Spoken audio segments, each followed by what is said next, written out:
Hello everyone, আশা করছি তোমরা ভালো আছো। আমিও কিন্তু খুবই ভালো আছি। আজকে চিকেনের একটা চটপটা রেসিপি তৈরি করে দেখাবো। চিকেন তো মোটামুটি সবার বাড়িতে কম বেশি হয়ে থাকে, কিন্তু একবার এই পদ্ধতিতে চিকেন কারি বানিয়ে দেখতে পারো। ভাত, রুটি, লুচি, পরোটা সবার সাথে হেভি লাগে। এর জন্য 1 কেজির মতন চিকেন নিয়ে নেবো। চিকেনটা 3-4 বার জল দিয়ে ভালো করে ধুয়ে নেবো। আর এর মধ্যে 2 চামচের মতন আদা রসুনের পেস্টটা দিয়ে দেবো। আর একে একে সব মশলাগুলো অ্যাড করে দেবো। 5-6টা কাঁচা লঙ্কা মিক্সিতে পেটে রেখে দিয়েছিলাম, সেটা দিয়ে দেবো। আর 2টো টমেটো পিউরি অ্যাড করব। আর এরপর সব মশলাগুলো দিয়ে দিচ্ছি। 1 চামচের মতন টমেটো কেচাপ দেবো, আর 1 চামচের মতন চিলি সস দেবো, আর 2 চামচের মতন সোয়া সস দেবো। সসগুলো দিলে ফ্লেভারটা অন্যরকম হবে। আর একে একে সব গুঁড়ো মশলাগুলো দিয়ে দেবো।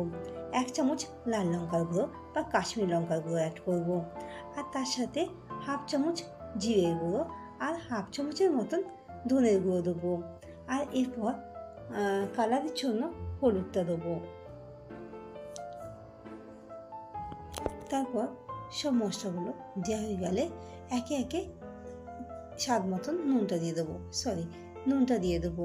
নুনটা দেওয়া হয়ে গেলে ভালো করে চিকেনটাকে ম্যারিনেট করে নেবো। ম্যারিনেট করে রাখা চিকেনটাকে আধ ঘন্টার জন্য রেখে দেবো এই অবস্থায়, যাতে চিকেনটা ম্যারিনেট ভালোভাবে হয়ে যায়। ঢাকা দিয়ে রেখে দেবো। আর 1 কেজি চিকেনের জন্য আমি এখানে 6টার মতন পেঁয়াজ খুব চিলি করে কেটে রেখে দিয়েছিলাম। কড়াইতে বেশ কিছুটা রিফাইন অয়েল বা সাদা তেল দিয়ে দেবো। তেলটা যখন ভালো করে গরম হয়ে যাবে, তখন কড়াইয়ের চারিদিকে তেলটাকে ঘুরিয়ে নেবো, যে তেলটা ভালো করে কড়াইতে মিশিয়ে যায়। আর ঝিরি করে কেটে রাখা যে পেঁয়াজটা ছিল, পেঁয়াজটা দিয়ে দেবো। এরপর পেঁয়াজটাকে ভালো করে নাড়াচাড়া করে নেবো। পেঁয়াজটাকে আমি বেরেস্তা তৈরি করে নেবো। এর মধ্যে সামান্য নুন দিয়ে দেবো, যাতে পেঁয়াজটার কালারটা তাড়াতাড়ি ভাজা হয়ে যায় বা পেঁয়াজটা তাড়াতাড়ি নরম হয়ে যায়।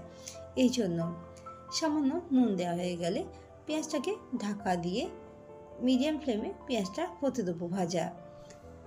যতক্ষণ না পেঁয়াজের কালারটা চেঞ্জ হচ্ছে, ততক্ষণ আমি গ্যাসে বসিয়ে রেখে দেবো। আর বেরেস্তা যখন তৈরি হয়ে যাবে বা পেঁয়াজের কালারটা যখন চেঞ্জ হয়ে যাবে, তখন বেরেস্তাটা তুলে চিকেন যে ম্যারিনেট করা ছিল, ম্যারিনেট করা চিকেনের মধ্যে বেরেস্তাটা তুলে দেবো। বাড়িতে একবার এই সহজ পদ্ধতিতে চিকেনের কারি তৈরি করে দেখতে পারো। আর যে এক্সট্রা যে তেলটা কড়াইতে ছিল, সেই তেলটা রেখে দেবো। বেরেস্তার সাথে চিকেনটাকে ভালো করে কিছুক্ষণ ম্যারিনেট করে নেবো। ম্যারিনেট করা হয়ে গেলে চিকেনটাকে আবার 10 মিনিটের জন্য ঢাকা দিয়ে রেস্টে রেখে দেবো। একবার সহজ পদ্ধতিতে এই চিকেনের কারি বানিয়ে দেখতে পারো। খেতে কিন্তু সত্যি অসাধারণ লাগে। তেলটা যখন গরম হয়ে যাবে, তার মধ্যে আবার কিছুটা রিফাইন অয়েল অ্যাড করে দেবো। আর তার সাথে 2 চামচের মতন ঘি অ্যাড করবো। ঘিয়ের পরিবর্তে বাটার ইউজ করতে পারেন। আর তেলটা গরম হয়ে গেলে এর মধ্যে গোটা গরম মশলা ফোড়ন দিয়ে দেবো। এলাচ, দারচিনি আর লবঙ্গ দিয়ে দেবো। তারপর হালকা নাড়াচাড়া করে নেবো। ফোড়নটি যখন হালকা একটা মিষ্টি গন্ধ বেরোবে, তখন এর মধ্যে যে ম্যারিনেট করা চিকেনটা ছিল, সেই ম্যারিনেট করা চিকেনগুলো আস্তে আস্তে অ্যাড করে দেবো। একে একে সব চিকেনগুলোকে তেলের মধ্যে দিয়ে দেবো। আমি যেহেতু আগে থেকে সব মশলা দিয়ে ম্যারিনেট করে রেখেছিলাম, তাই শেষে আর কোনো কিন্তু মশলা অ্যাড করবো না। চিকেনটা দেওয়া হয়ে গেলে মিডিয়াম ফ্লেমে চিকেনটাকে বেশ কিছুক্ষণ ধরে কষিয়ে নেবো। মানে নিচের থেকে উপরের দিকে দিয়ে নাড়াচাড়া করে নেবো বেশ কিছুক্ষণ ধরে। চিকেনটা কষাতে কষাতে বেশ কিছুটা হয়ে যাবে। কিন্তু বাড়িতে কিন্তু একবার এই সহজ পদ্ধতিতে চিকেনের কারি বানিয়ে দেখতে পারো। আর খেতে যেমনই হয়, সেরকম দেখতেও কিন্তু অসাধারণ লাগে। আর যারা অনেকেই আছো চিকেন খায় না, কিন্তু একবার এইভাবে চিকেন করলে তারাও কিন্তু হাত চেটেপুটে খেয়ে নেবে। আশা করব রেসিপিটা ভালো লেগেছে। যদি রেসিপিটা ভালো লেগে থাকে, তাহলে লাইক আর শেয়ার করা অনুরোধ রইল। আর আমার চ্যানেলে নতুন বন্ধু হয়ে থাকলে চ্যানেলটিকে সাবস্ক্রাইব করে পাশে থাকার অনুরোধ রইল। মশলার বাটি ধুয়ে রাখা জলটা দিয়ে দেবো, আর অল্প কিছুটা জল দিয়ে দেবো। এই জলটাকে বেশ কিছুক্ষণ ধরে ফুটিয়ে নেবো। চিকেনটাকে ঢাকা দিয়ে অনেকক্ষণ কষিয়ে নেবো, যতক্ষণ না চিকেন থেকে তেলটা ছেড়ে আসে। চিকেন থেকে যতক্ষণ না তেল ছেড়ে আসে, ততক্ষণ চিকেনটা ভালো করে নাড়াচাড়া করে নেবো। এরপর এই চিকেনের জন্য আমি কিন্তু কোনো রকমের কাঁচা জল ইউজ করব না। যে ম্যারিনেট করা বা মশলা ধোয়া জলটা ছিল সেই জলটাই আমি এর মধ্যে অ্যাড করে দেবো। কে কে এইভাবে চিকেন তৈরি করো একবার জানিও কিন্তু, আর কে কোথা থেকে ভিডিওটা দেখছে সেটা জানাতে কিন্তু ভুলো না। এরপর চিকেন থেকে যখন তেল ছেড়ে আসবে তখন এর মধ্যে 2-3খানা কারি পাতা দিয়ে দেবো, মানে 2-3খানা কারি পাতার ডাল থেকে পাতা ছিঁড়ে দিয়ে দেবো। কারি পাতাটা দিলে ফ্লেভারটা কিন্তু ভালো আসে। যারা কারি পাতা মানে খেতে পছন্দ করো না বা কারি পাতার ফ্লেভারটা পছন্দ করো না তারা কিন্তু স্কিপ করে যেতে পারো। কারি পাতা দেওয়ার পর আবার কিছুক্ষণ ধরে নাড়াচাড়া করে নেবো। কারি পাতা দিলে একটা মিষ্টি ফ্লেভার আসে কিন্তু। এরপর কিছুক্ষণ ঢাকা দিয়ে কষিয়ে নেবো মিডিয়াম ফ্লেমে। তো তারপর এর থেকে এখন পুরোপুরি মানে জলটা ছেড়ে আসবে চিকেন থেকে, তখন এর মধ্যে যে গরম করে রেখেছিলাম জলটা বা গরম জলটা, সেই মশলার বাটি ধুয়ে রাখা গরম জলটা অ্যাড করে দেবো।